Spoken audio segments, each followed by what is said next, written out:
Look at you, still here. Yeah, you, the one they gave up on, the one they erased in silence, in calculations, in quiet agreements made when you weren't listening. They had your obituary drafted, didn't they? They selected the soundtrack, rehearsed the speeches, had the crocodile tears ready to stream on command. They were simply counting down, waiting for the inevitable crash, for the moment you'd finally validate their prophecies. But you're standing right here, breathing, pushing forward, refusing to quit, when every single factor, every predetermined outcome, every stacked deck screamed for your annihilation, and now they're staring at you like you're a system error, some unexplainable anomaly that shattered their entire perception of cause and effect. How in the world are you still breathing? Let me remind you of what happened. The reality they're desperately hoping you'll forget. They cut you off from everything, didn't they? Severed every connection, every safety net, every voice that might have whispered that you had value.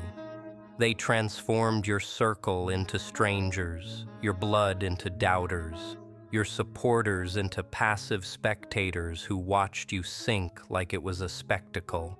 And when you called for help, when you were suffocating and clawing for oxygen, they threw you anchors wrapped as rescue lines. They grinned while doing it, too, sent thoughts and prayers, claimed the universe had a plan, assured you it would all make sense eventually, then turned their backs snickering because they knew the plan was your erasure. This wasn't coincidence, this wasn't misfortune, this was calculated, this was engineered, this was a strategic campaign to guarantee you wouldn't see another sunrise. And the sick genius part, they made it appear organic. They made it look like you were simply unfortunate, simply jinxed, simply too fragile to withstand what existence delivered. But you recognized it, didn't you? Even in your bleakest hours, even when you doubted your own perception, even when you wondered if maybe you earned it, something inside you understood this was beyond accident. This was sabotage masquerading as fate. Execution disguised as bad timing, a calculated hit with invisible signatures. They contaminated your chances, exposed your vulnerabilities, authored your narrative while you were still breathing it, transformed your identity into a cautionary tale, and observed as every opportunity you approached evaporated before you could reach it. The system was corrupted from inception, and they guaranteed you felt it, made certain you internalized it, made certain every inhale reminded you that you were meant to stop breathing. But this is where their strategy collapsed. This is where their flawless assassination became their greatest miscalculation. They overlooked one microscopic variable, one oversight that demolished their entire blueprint. They forgot that certain people refuse to die on schedule. They forgot that survival isn't always rational, that coming back isn't always symbolic, that some spirits keep pounding even when the flesh should have surrendered. You weren't meant to adjust, but you did. You weren't meant to discover power in emptiness, but you did. You weren't meant to convert their venom into momentum, their warfare into shields, their contempt into motivation to invalidate every assumption they made. They constructed the inescapable cage, and somehow you didn't just break out, you mutated within it. You became something beyond their projections, something their formulas couldn't anticipate, something that defies every principle they believed governed existence. So now they're watching you like you're an apparition, like you're a comeback they can't rationalize, like you're walking evidence that their authority isn't infinite. And that's what's destroying them, isn't it? Not your survival, but the method of your survival. Not your presence, but what you transformed into while you were meant to be decomposing. because if you can endure what they architected to obliterate you, if you can emerge from a tomb they excavated with their own effort, if you can grin with earth still embedded in your skin and wounds still bleeding fresh, then what does that reveal about them? What does that expose about their grip, their reach, their meticulously manufactured illusion of dominance? It reveals they're not as invincible as they assumed. It reveals their structure has fractures. It reveals there are energies in this reality they can't dominate, can't poison, can't extinguish. And you magnificent, impossible paradox, you're the living, undeniable testimony. Let's examine what they launched at you, because we need to recognize the complete magnitude of this horror. They didn't just target you, they targeted your psyche, your credibility, your prospects, your history, your identity, every pillar you constructed your existence upon. They manufactured lies that carried just enough plausibility to linger, whispers that tracked you like a curse, narratives that revised your biography before you could challenge them. They seized your expressions and corrupted them, seized your compassion and labeled it scheming, seized your quiet and labeled it admission, seized your counterargument and labeled it panic. Every action you took became ammunition against you. Every moment of existence became proof of something malicious. Every effort to defend yourself just pushed you deeper underground. They had you in a mental stranglehold, and the harder you resisted, the more suffocating it became. And when destroying your character wasn't sufficient, they pursued your resources, your foundation, your capacity to operate in this reality. They eliminated possibilities that belonged to you, sealed pathways that should have welcomed you, ensured that everyone positioned to assist you suddenly discovered reasons for distance. They undermined your livelihood, your networks, your standing in spaces you never occupied, dialogues you never witnessed, verdicts delivered about your existence without your input or consent. They manufactured a dimension where your defeat was guaranteed, where your disintegration was merely temporal, where everyone was anticipating the closing chapter of your catastrophe. And the most vicious component, they convinced you it was self-inflicted. They made you accept you warranted it, that you provoked it, that if you were simply superior, more intelligent, more submissive, more compliant, perhaps you'd be permitted to exist without perpetual bombardment. But the mental warfare, that was the actual assassination instrument, wasn't it? The reality distortion that made you challenge your own recollections, your own encounters, your own existence. The separation that persuaded you that you were the defect, that everyone else perceived something within you that escaped your awareness, that perhaps you were the antagonist in a story you believed you were suffering through. They manipulated your consciousness like a plaything, contorted your cognition until you couldn't trust yourself, made you reconsider every impulse, every choice, every flash of understanding. They wanted you suspicious, fractured, certain that you were disconnecting from sanity, that your perception was malfunctioning, that your reality was fiction. And temporarily, it succeeded, didn't it? Temporarily, you couldn't distinguish what was authentic, what was manipulation, what was your intuition, and what was their conditioning. And precisely when you believed it couldn't deteriorate further, precisely when you believed you'd reached rock bottom, they activated a trapdoor beneath that foundation and sent you plummeting deeper. They seized the people you cherished and weaponized them, deployed your own emotions against you, transformed connection into warfare and faith into suicide.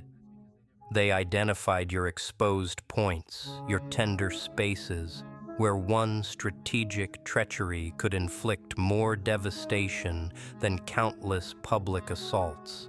So they penetrated your inner sanctuary, cultivated suspicion in the consciousness of people who professed devotion, whispered corruption until your most trusted began perceiving you differently. And when you finally shattered, when you finally buckled beneath the accumulation, they proclaimed it validation. Validation that you were volatile, validation that you were hazardous, validation that their suspicions were justified from inception. Your collapse wasn't interpreted as consequence of their persecution. It was interpreted as confirmation of your intrinsic defectiveness. So let me question you again. Comprehending all of this, understanding the absolute scope of what they subjected you to, the multi-layered systematic decimation of everything you represented, how are you still existing?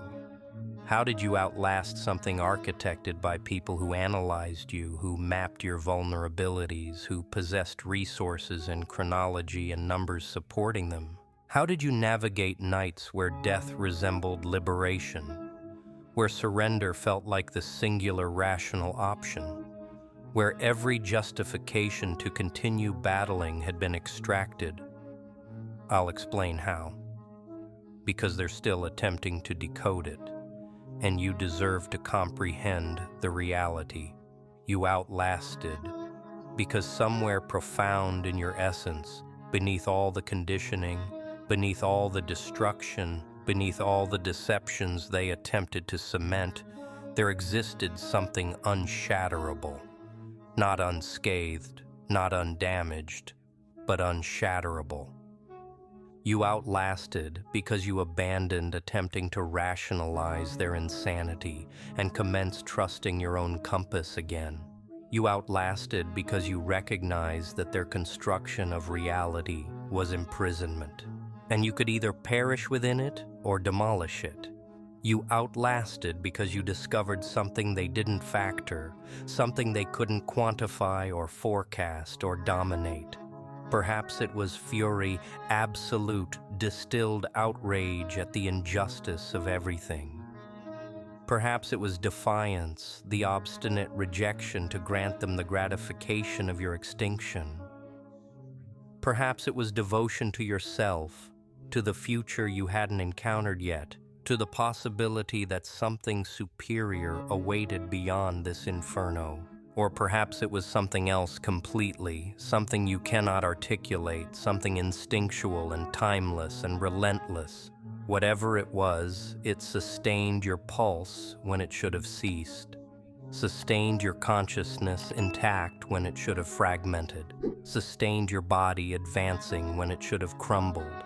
And now this is where the narrative becomes fascinating, because survival was merely phase 1. Phase 2 is transpiring right now, the component they absolutely never prepared for.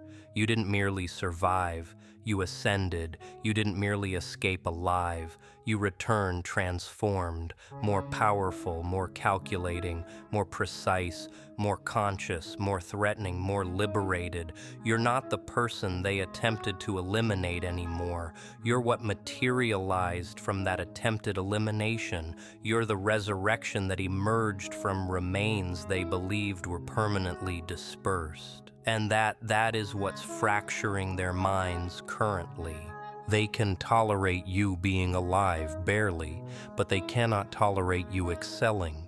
They cannot tolerate you flourishing where you should be devastated, commanding where you should be demolished, celebrating where you should be mourning, conquering where you should be pleading for compassion. You understand they anticipated post-traumatic damage. Instead, you cultivated post-traumatic elevation. They anticipated you'd be possessed, and instead you became the possession. They anticipated you'd harbor humiliation, and instead you display your battle marks like military decorations. Evidence of conflicts. You didn't merely survive, but dominated. Every injury they administered became education. Every treachery became transparency. Every deprivation became liberation from something restraining you. Regardless, you didn't merely recover. You transmuted the suffering into strength, the devastation into intelligence, the near execution into a transformation they cannot undo. You're not rehabilitating, you're reconstructing, and that's what petrifies them, because if you can accomplish that, if you can absorb their maximum assault and return amplified, what does that render them? What does that render their authority? What does that render their grip? It renders it all fabrication, and you're the one who dissolved the enchantment. Let me share what they're murmuring about you currently. In the identical chambers where they orchestrated your destruction, in the identical networks where they commemorated your adversities, in the identical environments where they composed your memorial, they're bewildered, they're disturbed, they're silently horrified. They question each other, how you're accomplishing it, what you possess that they lack, what arrangement you negotiated, what safeguard you maintain, because in their consciousness, your survival must be rationalized by exterior forces. They cannot acknowledge that you're simply that resilient, that formidable, that capable of outwitting their infrastructure, so they fabricate theories, they construct explanations, they persuade themselves that you must possess assistance, must possess classified information, must possess some edge they're unaware of, and partially they're accurate. You do possess an edge, but it's not their assumption. Your edge is that you ceased participating in their competition.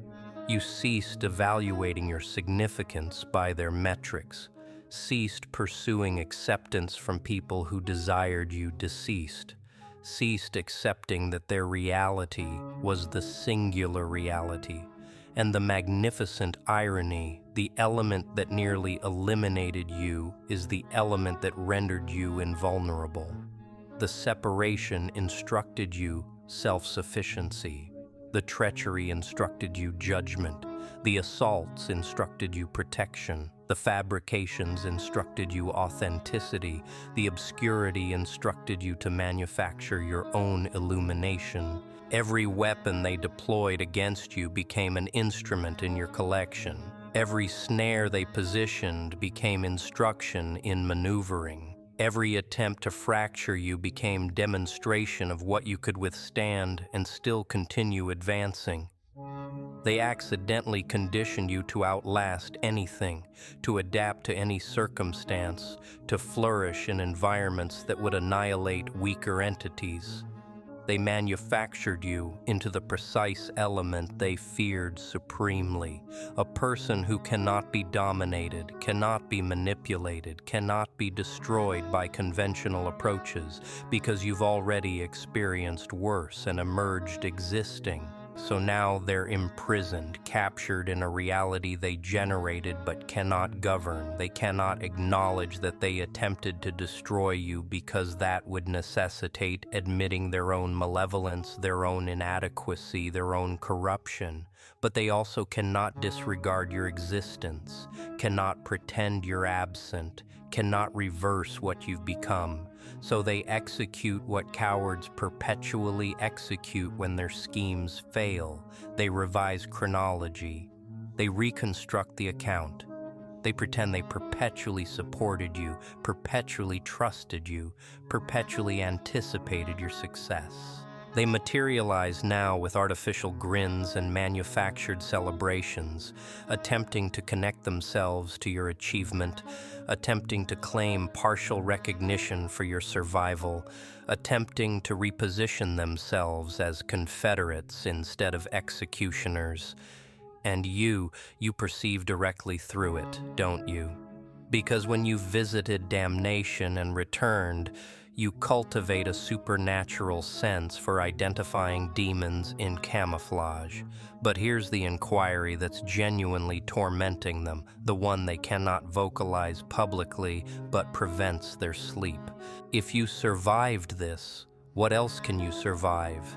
If you navigated their synchronized assault, their systematic destruction, their flawless scheme, what can possibly obstruct you now? What do they possess remaining to deploy at you that's worse than what you've already withstood? The response is nothing, and they comprehend it. You've been stress-examined in methods most people cannot conceive. You've been propelled past fracture points that would obliterate others. You've been through combustion that should have converted you to particles. And not only are you still here, you're prospering. That renders you unpredictable, uncontrollable, and most terrifying of all, unstoppable. You're no longer executing defense. You're no longer simply attempting to survive. You're constructing, generating, proliferating, advancing forward with a trajectory that cannot be decelerated by people who already deployed their maximum ammunition and failed. And let's address the unspoken truth, the element nobody desires to vocalize publicly, but everyone's contemplating. You're not obligated to forgive them, are you? You're not obligated to release it, progress onward, select the virtuous path, become the superior individual. That's their desire. That's their aspiration, because forgiveness from you would pardon them of responsibility, would permit them to rest peacefully, would allow them to pretend that their actions weren't catastrophic. But you don't owe them tranquility. You don't owe them resolution. You don't owe them the solace of your absolution. What you owe yourself is honesty, safeguarding, parameters, and the absolute refusal to permit anyone who attempted to enter you anywhere proximate to your cultivation. Some connections aren't meant to be reconstructed. Some entrances aren't meant to be reopened. Some people aren't meant to receive additional opportunities because they already demonstrated exactly their identity when they assumed you wouldn't survive to recollect it.